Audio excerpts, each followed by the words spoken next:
நீங்கள் இப்போ நான் என்ன கேட்குறேன்னா, இலவச பேருந்து இப்படிங்க யார் வேணாலும் போகலாம், யார் வேணாலும் வரலான்னா 1,00,000 கோடி ஏற்கனவே போக்குவரத்து துறைக்கு இழப்பு இருக்குது. இது எங்கேருந்து காசு எடுப்பீங்க? இப்போ 6 எரிகாட்டு ஊரில் கொடுக்குறேன்னு சொல்கிறார் தம்பி. அது எங்கேருந்து வாங்குவோம்? எந்த காசுலேருந்து வாங்குவீங்க? ஏற்கனவே 10,00,000 கோடி 1,00,000 கோடி கடன் வட்டி கட்டுறோம். எங்கேருந்து வாங்குவீங்க சொல்லுங்கள்? 2,500 கொடுப்பீங்க. எங்கேருந்து எடுப்பீங்க? நான் கேட்குறதுக்கு பரிச்சு எங்கேருந்து எடுப்பீங்க? உங்கள்கிட்ட தானே எடுக்கணும். எந்த வழியில் எடுப்பீங்க? வரியாக எடுப்பீங்க.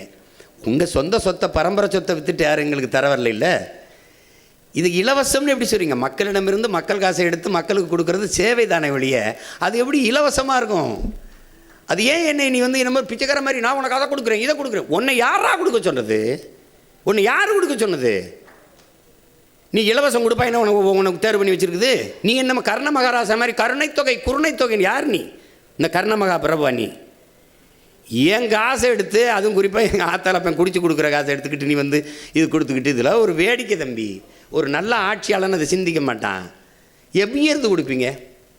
தாலிக்கு தங்கம், சரி, பட்டு புடவை 1/2 பவன் 1 பவன் தாலி வாங்கி கூட ஒரு பிள்ளை கழுத்தில் கட்ட முடியாத அந்த பிள்ளையை கடைசி வச்சு வாழ போகிறானா? எவ்வளோ வடே போடாங்கிட்டு அவனுக்கு ஒரு வேலை கொடுப்பேன், அவனுக்கு நிரந்தர வருவாய் பெருக்கத்தை கொடுப்பேன், அவனை சார்ந்து வாழ்கிற தற்சார்பு வாழ்க்கையை கொடுப்பேங்கிறான் தான் ஆட்சி. இப்போ நான் ஏன் தனிச்சு நிற்கிறேன்? அது ஒரு